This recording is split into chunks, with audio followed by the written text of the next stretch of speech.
ইতিহাসের পাতা সাক্ষী দিচ্ছে যতবার আমরা লড়াই করেছি, সংগ্রাম করেছি, সংখ্যা বেশি হলে আমরা জিতিনি, আমরা সংখ্যা কমে জিতেছি।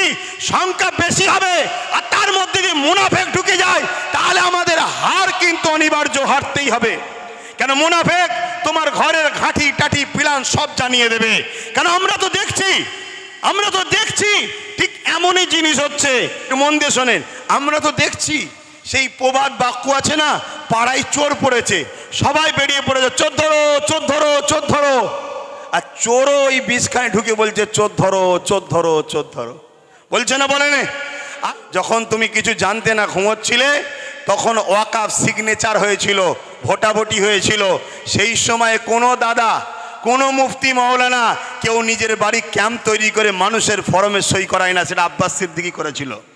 শুনে রাখো, তাতে ভোটাভুটি সিস্টেমে 50 লক্ষ লোকের স্বাক্ষর চেয়েছিল, সেটা 3.5 কোটির ওপরে লোকের স্বাক্ষর হয়েছিল। সেটা আমি আমার বাড়িতে ক্যাম্প তৈরি করে মানুষকে দাওয়াত দিয়ে খাইয়ে সই করিয়েছিলাম যে ওয়াকাফের বিরুদ্ধে সই করো, যে আমরা ওয়াকাফ বিল চাই না, আমাদের যেটা আছে সেটাই থাক। বুঝে আসছে? দ্বিতীয় নম্বর কথা শোনো, আজকে এইখানেই শুধু শেষ করে দিলে হবে না, প্রতিটা জায়গায় প্রতিটা জায়গায় আন্দোলন করে আমাদেরকে পশ্চিম বাংলার রাজধানী কলকাতায় যেতে হবে। প্রয়োজন হলে আমরা ব্রিগেড যাব। আপনারা প্রস্তুত আছেন? হাত তুলে বলেন প্রস্তুত আছেন? প্রস্তুত আছেন? হাত নামান। ওই কে আসবে প্রশ্ন করবেন না, কে আসবে প্রশ্ন করবেন না। আমি একা থাকবো, সঙ্গে আওলাদে আল্লামা থাকলে অসুবিধা আছে আপনাদের? হাত তুলে বলেন অসুবিধা আছে? কেন? আমরা জানি ইতিহাসের পাতা সাক্ষী দিচ্ছে যতবার আমরা লড়াই করেছি, সংগ্রাম করেছি, সংখ্যা বেশি হলে আমরা জিতিনি, আমরা সংখ্যা কমে জিতেছি। সংখ্যা বেশি হবে আর তার মধ্যে যদি মুনাফেক ঢুকে যায় তাহলে আমাদের হার কিন্তু অনিবার্য, হারতেই হবে। আরে কলকাতায় ভিআইপি জায়গা ওয়াকাফের, রাজ্য সরকারের আজকে আমলা বলেন, নেতা লিডার বলেন, তারা সব দখল করে বসে আছে। তারা আবার ময়া কাঁদা নেবে, কাঁদছে মুসলমান, চিন্তা করুনি আমরা তোমাদের ওয়াকাফ বাঁচিয়ে দেবো। আচ্ছা বলুন, এটা কি ধোঁকা নয়? কথা বলেন, ধোঁকা না? ধোঁকা নয়। কেন? আমরা নাম ধরে বলতে পারি, কালীঘাটে টিপু সুলতানের সন্তানের মাজার রয়েছে, তার কবরের ওপরে দোকান হয়ে গেছে, ওটা ওয়াকাফের জায়গা। আমি বললাম না আপনাদের পীর গোড়াচাঁদ আব্বাসী হুজুরের 900 বিঘে জায়গা আজকে হয়ে দাঁড়িয়েছে কত? 92 শতক। এই লড়াইটা করতে হবে, কিন্তু এই লড়াই কোন গাদ্দার মুনাফিককে নিয়ে নয়। এই লড়াই আমরা সংগঠিত হব। প্রকৃত যারা সংবিধানকে ভালোবাসে, প্রকৃত যারা ইমানদার, আমরা সংগঠিত হয়ে এই লড়াই শুরু করেছি। ইনশাআল্লাহ এই লড়াইয়ের শেষ ইনশাআল্লাহ আমরা করেই দেখাবো। বলুন ইনশাআল্লাহ। আরেকটা ছোট্ট নমুনা দিয়ে যাচ্ছি। এই নদী পার হলেই উপারে চুচুড়ায় একটা মসজিদ আছে, মাদ্রাসা আছে 1000 বছরের, যারা আজকের বাজার 10-20 হাজার কোটি টাকা, সেই সম্পদে তালা মেরে দিয়েছিল।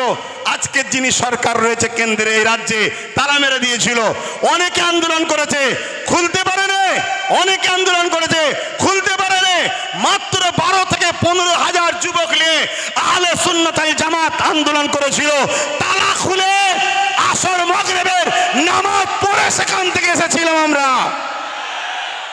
কারণ ইমানদার কখনো হুকুমতকে ভয় করে না, ইমানদার সৃষ্টিকর্তাকে ভয় করে। ইমানদার বোমকে ভয় করে না, কামানকে ভয় করে না, বন্দুককে ভয় করে না, শাসকের রক্তচক্ষুকে ভয় করে না। ইমানদারের হৃদয়ে আল্লাহর ভয় রয়েছে। তাই যখন আমরা 4টে পর্যন্ত পারমিশন ছিল, 4টে পার হচ্ছে, আমরা দাবি রেখেছি নামাজ পড়বো, তারপরে ঘরে যাবো, অন্যায় খাটিয়া করে যাব। তখন র‍্যাব না বাচ্চে, র‍্যাব ভয় দেখাচ্ছে, র‍্যাব না বাচ্চে। আমি মাইকে বলেছিলাম আজ আমরা 14-15 হাজার র‍্যাব নিয়ে দিয়ে পিটবে, সংবিধান বিরোধী কাজ করবে। কাল থেকে যেখানে পাবা সেখানে আমরা পিটিয়ে দেখিয়ে দেবো। এ দরকার আছে না নাই? আমরা কি এদেশে জন্ম হয়েছি শুধু লাঠি খাবার জন্য, মার খাবার জন্য, ভিক্ষা নিবার জন্য? আমরা সংবিধান বিরোধী কোনো কাজ করিনি, আগামীতেও করবো না। ঠিক না বেটি? তুমি আমার মসজিদ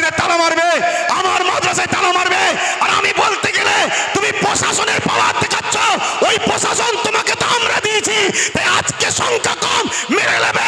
কালকে বাংলা জুড়ে যেখানে পাবো প্রতিশোধ তুলে সংবিধানের হক আদায় করে দেখিয়ে দেবো। সংবিধান রাইট দিয়েছে না দেয়নি? কথা বলুন, দিয়েছে না দেয়নি? আব্বাস সিদ্দিকী ফালতু বকছে না।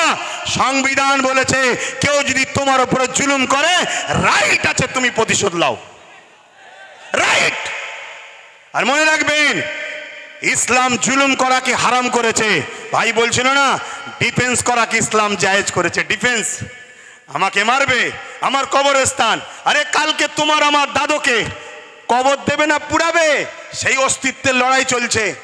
তো সংবিধান যখন তোমায় রাইট দিয়েছে, তুমি লড়াই করবে না করবে না? কথা বলো, করবে না করবে না?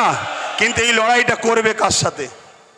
যারা বিগত ৭৭ বছর যারা ওয়াকাফ খেয়েছিল, মসজিদকে লুটেছে, মাদ্রাসাকে লুটেছে, কবরস্থানকে লুটেছে, তাদেরকে পাশে করলে লড়াই করবে নাকি? এ কথা বলো।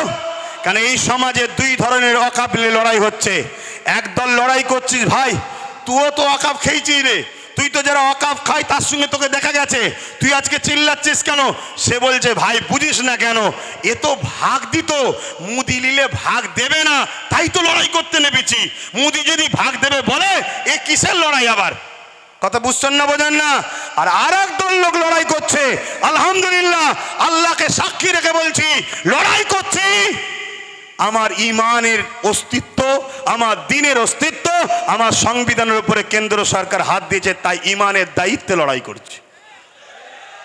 তো ভাইরা আমার, তাই বলবো লড়াই করতে হবে।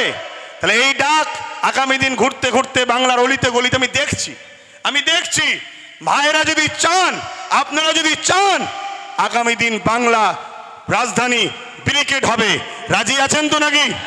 রাজি আছেন তো নাকি? হাত নামান। ধোকা দেবেন না তো? ধোকা দেবেন না তো? কেন ধোকা অনেকে দিয়েছিল বলে মন খারাপ করে চুপ করেছিলাম। ভাই অনেক বুঝিয়েছে, দুজন দিয়েছে বলে 500 জনকে আপনি কষ্ট দিচ্ছেন কেন? কথা ঠিকই, কিন্তু যার দিল ভাঙে সে কষ্টটা সে বোঝে। কিন্তু আজ আবার আপনাদের স্বার্থে, আপনাদের স্বার্থে, দেশের স্বার্থে, নিজের অস্তিত্ব, নিজের ধর্মীয় স্বাধীনতার অস্তিত্বের স্বার্থে আমি আবার নেমেছি, ধোকা যেন না হয়। মনে রাখবেন, আর একটা বিষয় বলে যায়, আপনারা তো ওয়াকাফ নিয়ে তো সব শুনলেন, সবাই বক্তব্য দিল, আর একটা কথা শুনবেন না? মাদ্রাসা ধ্বংসের মুখে, জানেন? মাদ্রাসা ধ্বংসের মুখে জানেন?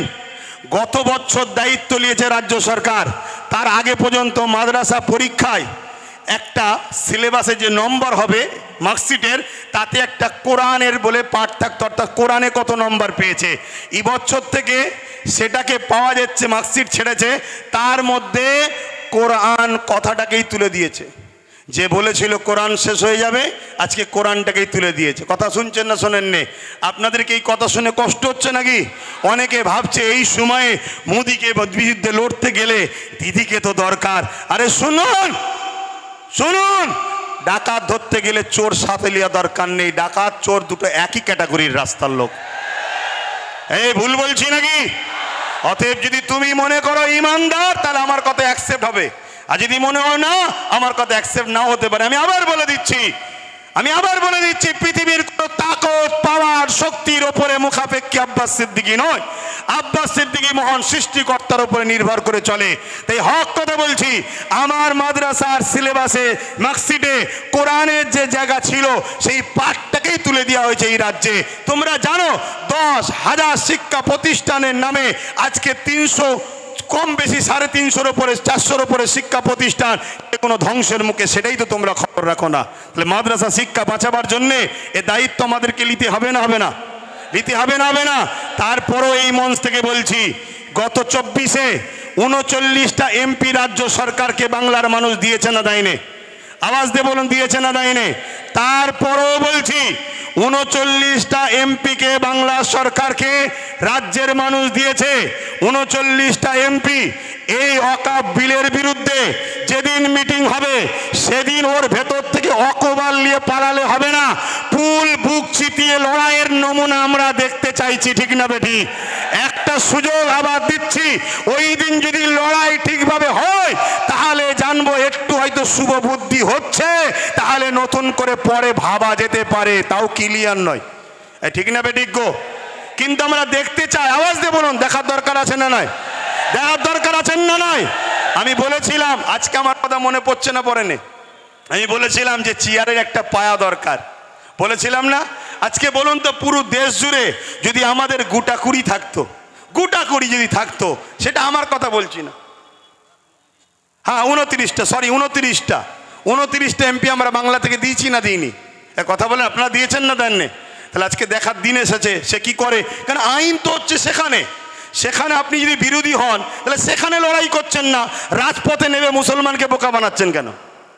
কি গো, বলা ভুল হচ্ছে নাকি? আওয়াজ দিয়ে বলো, বলা ভুল হচ্ছে? আরো জোরে শুনতে চাই, বলা ভুল হচ্ছে? তাহলে সেই জায়গায় তো দেখানো দরকার। মনে রাখবেন, আমি বলেছিলাম, আজকে আফসোস হচ্ছে না হয়নি, যদি টোটাল ভারত মিলিয়ে গোটা কুড়িও যদি আমাদের থাকতো উপযুক্ত, যেমন আমাদের বিধানসভায় একটাই উপযুক্ত আছে, নওশাদ সিদ্দিকী, নাম শুনেছেন না শোনেননি? গত 4-5 দিন আগে এই অকাবলে বিধানসভায় কথা উঠেছিল, সব মুখে চুপ করে আছে।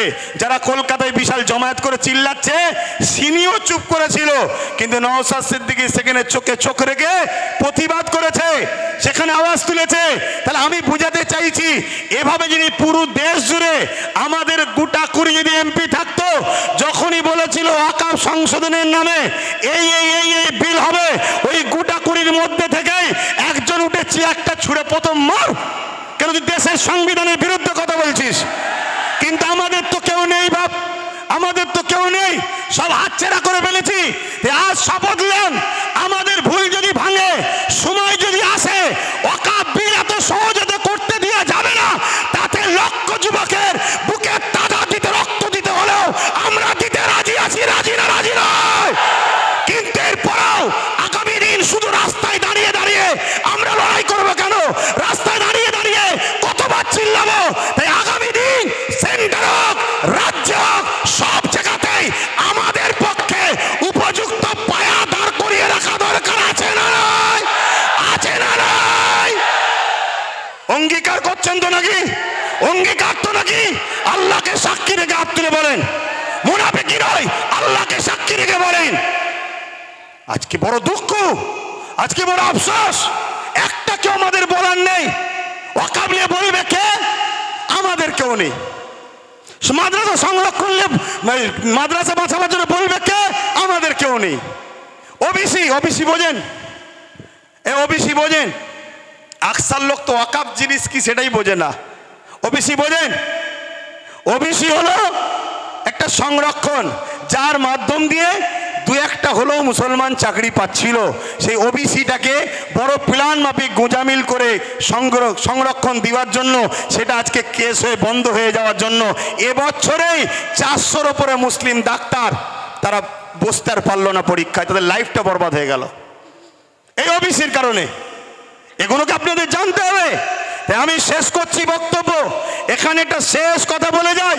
নিশ্চয়ই আপনারা শুনেছেন সুলতান গরিব নওয়াজ খাজা মঈনুদ্দিন আজমিরি, জিনার দরবারে আমরা লক্ষ লক্ষ মুসলিম হিন্দু সবাই যাই। আর গত 14 বছর ধরে আমার দেশের প্রধানমন্ত্রী তিনিও চাদর পাঠাচ্ছে।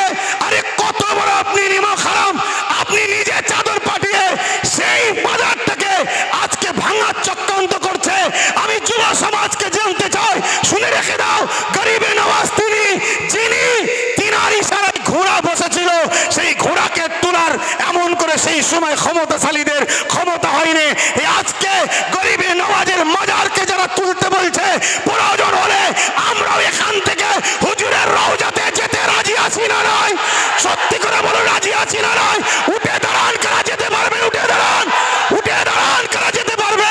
দিল থেকে বলছেন যেতে পারবেন?